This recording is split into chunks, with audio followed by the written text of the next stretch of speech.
Lontano dalle sale lussuose, lontano dalle prime d'eccezione, lontano dal pubblico elegante e raffinato, vive in Italia un autentico teatro popolare.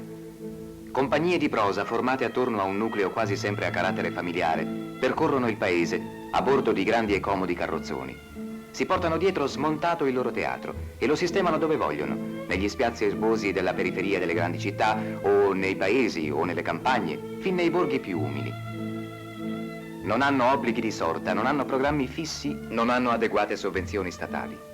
Eppure svolgono quella che, senza retorica, possiamo chiamare una missione. Far conoscere al pubblico povero, portare in mezzo al pubblico incolto e rozzo il soffio vivificatore dell'arte e della cultura. La compagnia dei fratelli Pellerani è una delle più quotate e ricche d'esperienza. Questo è Mino con sua moglie Carmen e la figlia Daniela nella loro casa viaggiante. Daniela ha il problema della scuola. Ogni piazza che cambiano, infatti, Daniela cambia maestri, compagni, amicizie, ma ci si è abituata ormai fin da ora a questa vita girovaga. E questo è Furio, il capo, il direttore della compagnia. Ma anche Furio nei momenti più difficili e quando ha bisogno di consiglio ricorre alla madre, la signora Amanda, vecchia di 62 anni di palcoscenico. Il loro teatro è grande e spazioso, 800 posti a sedere, un palcoscenico profondo 8 metri e largo 14. L'attrezzatura tecnica del palcoscenico è anch'essa di prim'ordine. 6 carrucole permettono molti e rapidi cambiamenti di scena. Un quadro luci unico comanda l'illuminazione di tutto il teatro ed è fornito di giradischi e amplificatori. Per rendere più accessibili e suggestive alcune scene classiche, la compagnia Pellerani usa di frequente inserire dei dischi a commento dell'azione. Ma il pezzo forte della compagnia Pellerani sono i costumi. Bauli e bauli trasportati in un apposito carrozzone racchiudono più di mezzo secolo di vita teatrale. Infatti questo patrimonio è in buona parte eredità del grande teatro che apparteneva alla signora Amanda e prima di lei ai suoi genitori. A quei tempi non esisteva cinema, non esisteva radio, non esisteva televisione, l'analfabetismo era diffusissimo. La compagnia di Amanda Pellerani, in cui recitavano Furio e Mino bambini, aveva l'onore di portare Shakespeare, Alfieri, Manzoni, Franz in mezzo a un pubblico che era vergine di una qualsiasi forma di spettacolo e di cultura.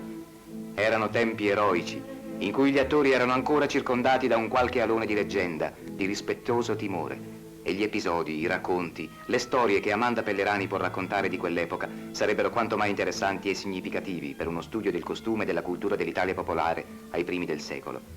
Ma non è da credere che è meno avventurosa la vita delle compagnie popolari ai giorni nostri. Portare al pubblico incolto testi di elevato livello è sempre impresa difficile che richiede passione e sacrificio.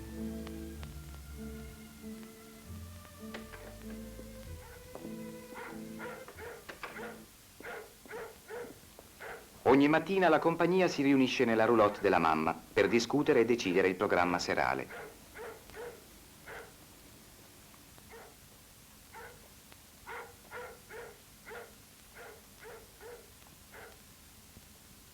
La voce della mamma, specie in questi casi, è sempre la più ascoltata. Quando la signora Amanda dice che nel nord Verga non va o che nel meridione Otello è un incasso sicuro, parla attraverso lei l'esperienza di troppi anni di lavoro perché non venga ascoltata. E poi c'è da consigliarsi sulla distribuzione delle parti, sui costumi da usare, sui tagli o modifiche sceniche da apportare di volta in volta. Oltre a Remo, il terzo dei fratelli Pellerani, che avendo compagnia a sé solo saltuariamente si aggrega alla compagnia di Furio, partecipano alla riunione quotidiana Carmen e Renata, le mogli di Mino e di Furio, attrici anch'esse naturalmente.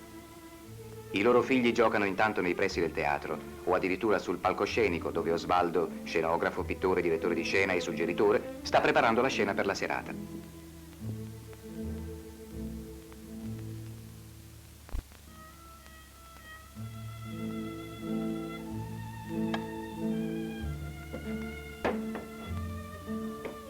Ed eccoci alla vendita dei biglietti. Alla cassa la signora Amanda, perché stasera c'è in cartellone Otello e di lei in scena non c'è bisogno.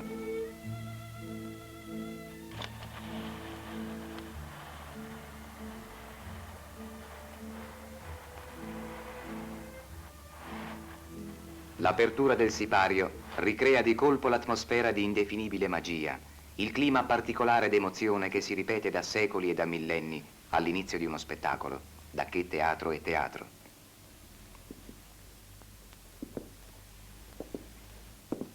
A me potete crederlo. Creder ciò. Che mai un bacio dato in segreto? Colpevol bacio. O per un'ora o due restarsene chiusi nella propria stanza senza secondo fine. Senza secondo fine, questo è voler ingannare il demonio.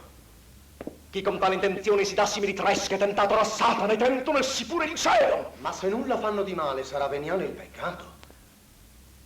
Se io do un fazzoletto alla mia sposa, Va bene? quel fazzoletto è suo e credo possa darlo a chi le pare piace. Anche onore è suo e potrà darlo.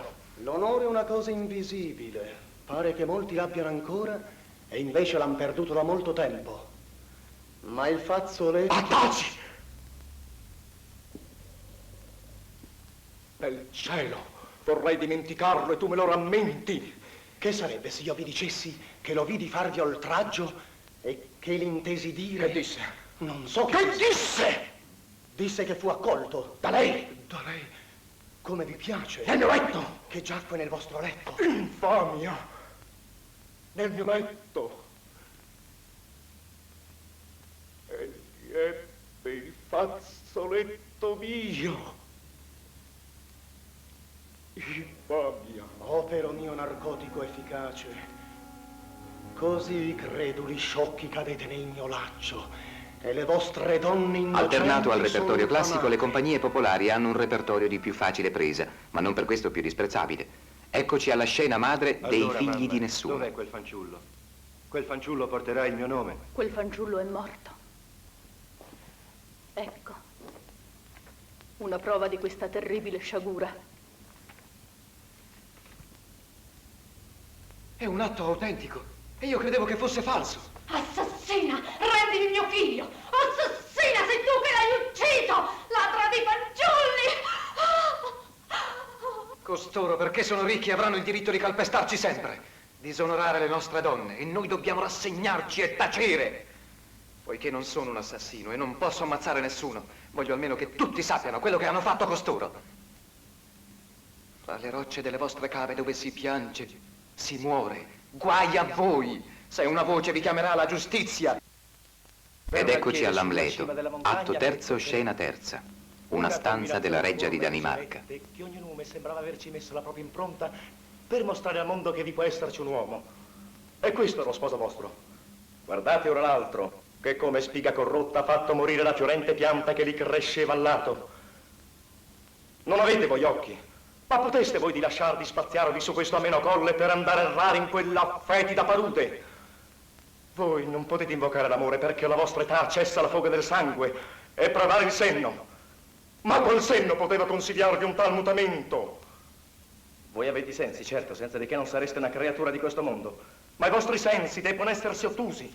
Perché non vi fu mai tanta demenza che non lasciasse una parte di discernimento, almeno per eleggere fra gli oggetti più contrari? Ma quel demone fu che vi avviluppò gli occhi di tal penta. Gli occhi senza il tatto senza gli occhi, gli orecchi senza le mani o gli occhi, o un altro senso qualunque, o una sola parte anche inferma di esso, sarebbe bastato per preservarvi da tanta caduta. Oh, vergogna, dov'è il tuo rossore? Ribelli inferno, se ti puoi accendere così la rivolta anche nei petti matronali. La virtù dovrà fondersi come cera ai fuochi della giovinezza. Ne vi sarà più onta se più gli impulsi del senso, se il ghiaccio stesso arde di tal fiamma, se la ragione si fa mezzala della volontà. Oh, Amleto, non dire più. Tu fai volgere i miei occhi nelle parti più recondite della mia anima. Vivere nel sudore impuro di un infame letto, cinta di corruzione, passersi nella melma di un turpe amore. Non dire più. Un micidiale, un scellerato, un vile che non vale un'infinitissima parte del vostro primo consorte. Un fantoccio di lei che s'arrobò dal manto dell'autorità, che rubò uno scrigno alla corona e se la pose in saccoccia. Un re di tagli di truppe! Oh, proteggetemi, ricoveratemi sotto le vostre ali, milizie celesti. Che voi, ombra cara, dillo. Non obliare. È una vita di lavoro intenso, questa delle compagnie popolari che girano l'Italia. Una vita di sacrificio. Ma commuovere il popolo più umile e sprovveduto al dramma spirituale di Amleto, riceverne l'applauso sincero e appassionato, è la soddisfazione più alta a cui un attore possa ambire. Da dietro le quinte Ofelia segue l'interpretazione di suo marito, impegnato nella scena forse più difficile dell'Amleto. Ha appena finito di allattare il loro ultimo bambino. Si chiama Brenno ed è vivacissimo. Non c'è dubbio che, nato sul palcoscenico, anche Brenno, come Furio, come Mino, come la nonna, come sua madre, del palcoscenico farà la sua vita.